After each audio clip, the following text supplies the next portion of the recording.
Hello दोस्तों, आपका इस वीडियो में स्वागत है।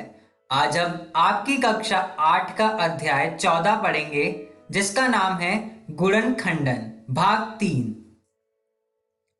आज की इस वीडियो में हम पढ़ेंगे बीजीय व्यंजकों का विभाजन किस प्रकार किया जाता है। इंग्लिश में इसको कहते हैं डिवीजन ऑफ अलजेब्रिक एक्सप्रेशन। आइए शुरुआत करते हैं बीजीय व्यंजकों का विभाजन। दोस्तों, अभी तक हमने बीजीय व्यंजकों की संक्रियाओं में जोड़ना, घटाना और गुणा करना एवं गुणनखंडन समझा है। यहाँ हम बीजीय व्यंजकों को भाग करना समझेंगे। दोस्तों, आपने सीखा है कि भाग गुणन की विपरीत क्रिया है। यदि हम 2 को 3 से गुणा करते हैं तो हमें 6 मिलता है। यदि हम 6 को 2 से भाग करें तो हमें 3 मिलता है। इसी प्रकार बीजीय व्यंजकों में भी भाग इस प्रकार किया जाता है।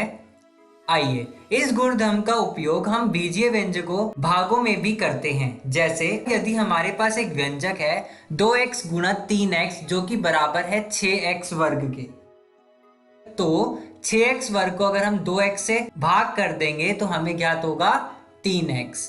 आइए देखते हैं कैसे।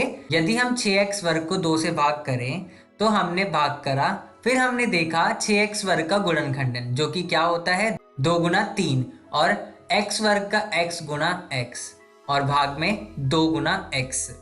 अब हमने देखा कि यहाँ पर 2 से कट रहा है और यहाँ पे x ये वाले x से कट रहा है, तो हमारे पास बचा क्या 3 गुना x यानी 3x। ओके दोस्तों, इसी प्रकार यदि हम इस व्यंजन 2x गुना 3x जो कि बराबर है 6x वर्ग को 3 से भाग कर दें तो हमें ज्ञात होगा 2x। आइए देखते हैं कैसे। यदि हम 6x वर्ग को 3x से भाग करें तो हमने देखा सबसे पहले 6x वर्ग का गुणनखंड। जब हमने 6x वर्ग का गुणनखंड किया तो हमें ज्ञात हुआ 2 गुना 3 गुना x और 3x का गुणनखंड ज्ञात करने पर 3x का गुणनखंड करने पर हमें ज्ञात हुआ 3 गुना x। अब हमने देखा ये 3 इस 3 को काट रहा है और ये x इस x से कट रहा है, तो हमें ज्ञात हुआ 2 गुना x यानी 2x। ओके दोस्तों, आइए अब बात करते हैं एक पदी का एक अन्य एक पदी से भाग। यदि हम 6x वर्ग y को 2x से भाग करें तो हमें क्या ज्ञात होगा। यदि हमने 6x वर्ग y को 2x से भाग किया तो सबसे पहले हमने देखा 6x वर्ग y का गुणनखंडन और 2x का गुणनखंडन। जब हमने 6x वर्ग y का गुणनखंड किया तो हमें ज्ञात हुआ 2 गुना 3 गुना x गुना y और 2x का गुणनखंड करने पर हमें ज्ञात हुआ 2 गुना x। अब हमने ये 2 और ये x हमने बाहर ले लिया। जब हमने बाहर लिया तो 2 गुना x बचा बाहर और अंदर बचा 3 गुना x गुना y और भाग में 2 गुना x। अब हमने इस 2 गुना x से इस 2 गुना x को काट दिया तो हमें अंदर ज्ञात हुआ 3 गुना x गुना y जो कि बराबर हुआ 3xy के। ओके दोस्तों, आइए अगला उदाहरण देखते हैं। यहाँ पे हमें दे रखा है -12 a की घात 4 b की घात 5 को अगर हम -3 a की घात 2 b की घात 2 से भाग करें तो हमें क्या ज्ञात होगा। जब हमने -12 a की घात 4 b की घात 5 को -3 a की घात 2 b की घात 2 से भाग किया तो हमने सबसे पहले -12 a की घात 4 b की घात 5 का गुणनखंड किया। जब हमने इसका गुणनखंड किया तो हमें ज्ञात हुआ -1 गुना 2 गुना 2 गुना 3 गुना a Guna a Guna a Guna a Guna a b Guna b Guna b Guna b Guna b। Okay दोस्तों, और -3 a वर्ग b वर्ग का जब हमने गुणनखंड किया तो हमें ज्ञात हुआ -1 गुना 3 गुना a Guna a Guna b Guna b। Okay दोस्तों, अब हमने क्या करा, ऊपर वाले में से -1 गुना 3 गुना 1 गुना a Guna b Guna b बाहर ले लिया। जब हमने इसे बाहर लिया तो हमारा अंदर बचा 2 गुना 2 गुना a Guna a Guna b Guna b Guna b और भाग में -1 गुना 3 गुना a Guna a Guna b Guna b। अब हमने देखा कि ये दोनों एक दूसरे से कट रहे हैं तो हमें क्या ज्ञात हुआ 2 गुना 2 गुना a Guna a Guna b Guna b Guna b। Okay दोस्तों, जब हमने इसको आगे हल किया तो हमने देखा 2 को 2 से गुना करने पर 4 आया और a को a से गुना करने पर a की घात 2 आई और b गुना b को हल करने पर b की घात 3 आई। तो हमें उत्तर क्या ज्ञात हुआ, 4 a की घात 2 b की घात 3। ओके दोस्तों, आइए अब बात करते हैं एक बहुपद का एक पदी से भाग करना। हमने व्यंजन लिया जो कि 4x की घात 3 माइनस 6x की घात 2 प्लस 2x है। उसको हमने भाग कर दिया एक पदी व्यंजन से, यानी 2x से भाग कर दिया। जब हमने 4x की घात 3 माइनस 6x की घात 2 प्लस 2x को 2x से भाग किया तो हमने सबसे पहले 4x की घात 3 का गुणनखंड किया। जब हमने 4x की घात 3 का गुणनखंड किया तो हमें ज्ञात हुआ 2 गुना 2 गुना x गुना x गुना x।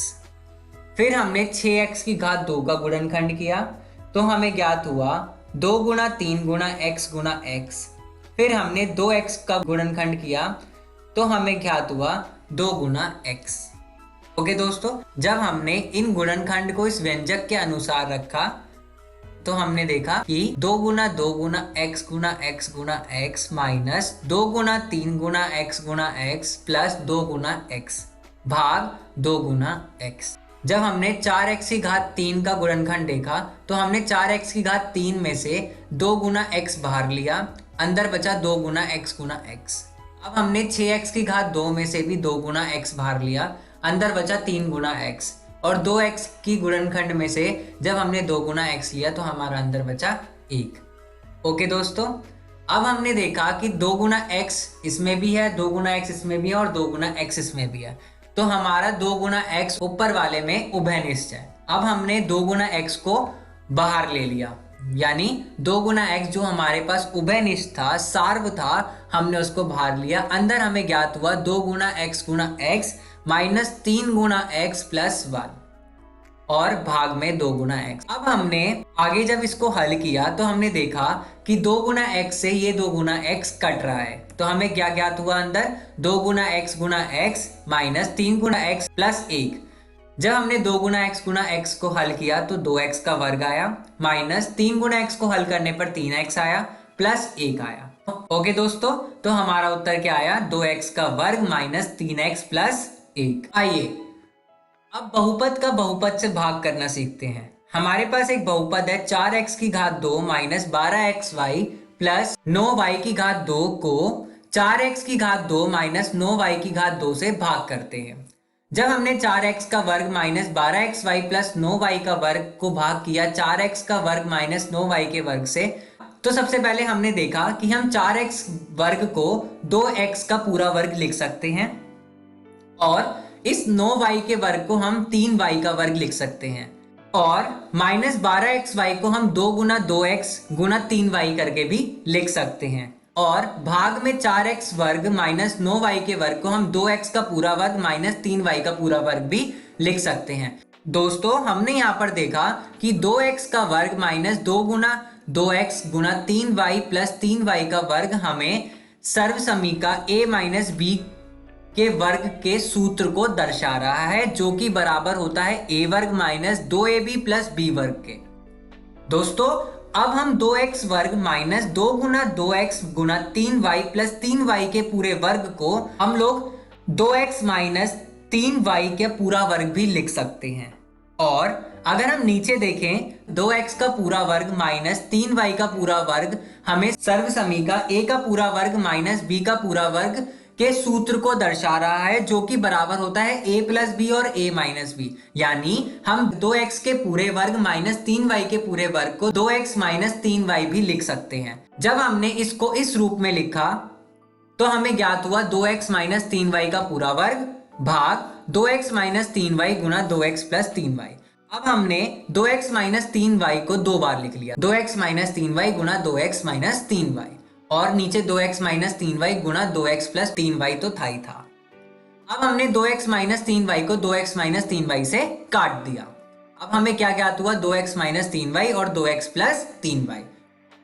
तो हमारा उत्तर क्या हुआ 2x माइनस 3y भाग 2x प्लस 3y। ओके दोस्तों, इस वीडियो में हमने दोस्तों सीखा बीजीय व्यंजकों का विभाजन किस प्रकार किया जाता है। धन्यवाद दोस्तों।